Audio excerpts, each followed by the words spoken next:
Welcome to our final video on aspect ratio. Welcome, everybody. If you've watched all of our movies on aspect ratio, or little educational videos, congratulations. Give yourself a round of applause, pat on the back. You graduated, you did it. If you haven't seen all of them, look in the link below or the description below and you'll find links to all those videos. Watch Check them now. Because today we're talking about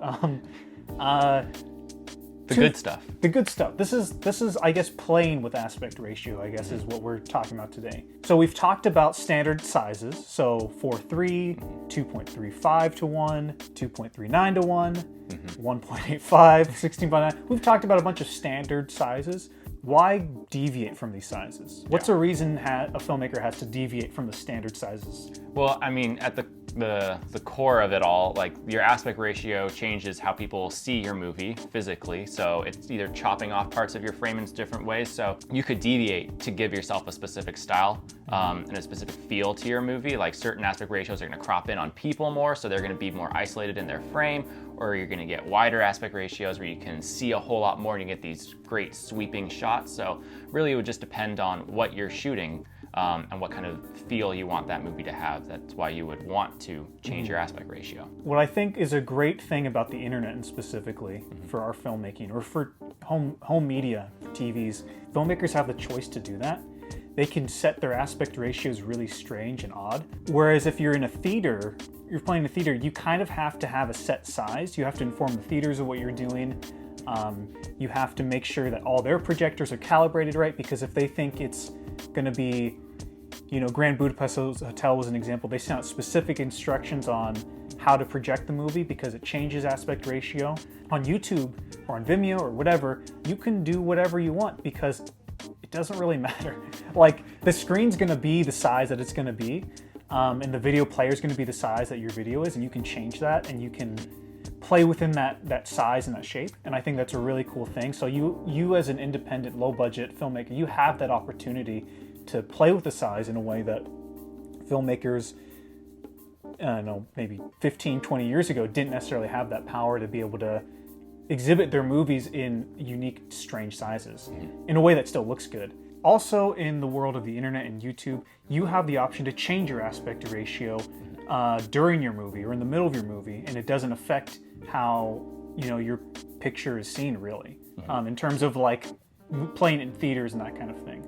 So why would someone change their aspect ratio during a movie, switch from one to another? I mean, it could definitely be used to signify a tonal shift. You'll see that in some movies. You see that in internet movies. If you're watching someone like a vlog, I'll take that as like an easy example. They'll have their normal shot and they'll switch into those widescreen bars and you'll go into your cinematic mode. I mean, really, it changes the tone of the whole piece, and that is something you can do for your movie as well, where it can change the tone of the movie, but also you can use it for different characters. You could use it for, like if one character was, their personality was a bit more open to the world, they could shoot them in like a full big widescreen. If someone's a bit more closed off, you could shoot them in 4:3 and you could have that as like two different characters in the same film. But there's a lot of ways you can play with aspect ratio. Another great thing I think about changing aspect ratio is it makes things a little more exciting.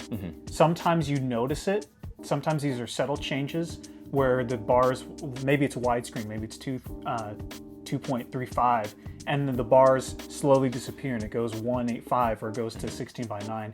It can be a nice subtle change, which like just subtly changes how you intake an image or a sequence.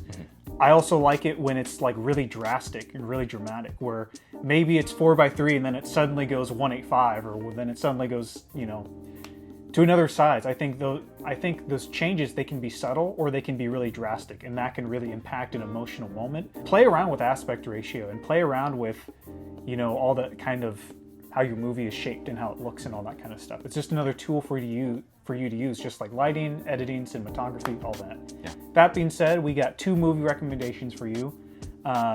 These are movies that either use weird aspect ratios or change aspect ratios throughout. I'll go first. My recommendation is Mommy.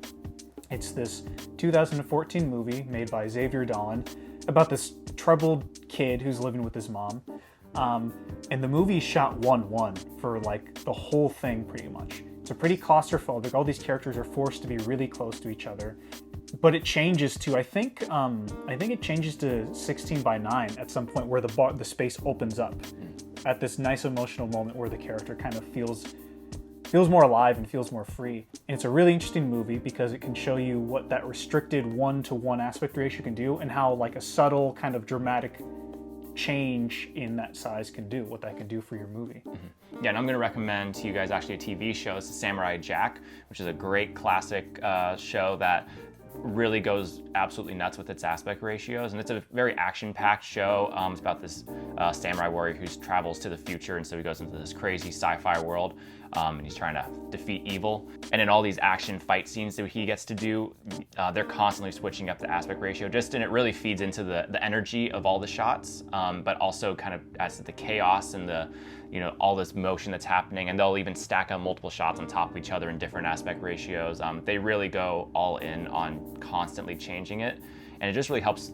Like Jordan was saying, like with the flow and these really exciting moments just get even more amped up because they're just building up and building up and building up with changing shots. That's a really great one. And one that's a bit more subtle, actually I'm going to throw in, that's an extra that changes aspect ratio, is the Dark Knight trilogy, Christopher Nolan, because he's kind of switching back and forth between IMAX and more standard aspect ratio. So thank you guys for watching our series on aspect ratio. Listen, shameless plug here. If you're looking for movies that really experiment and play with different types of aspect ratio, watch our movies. Yeah.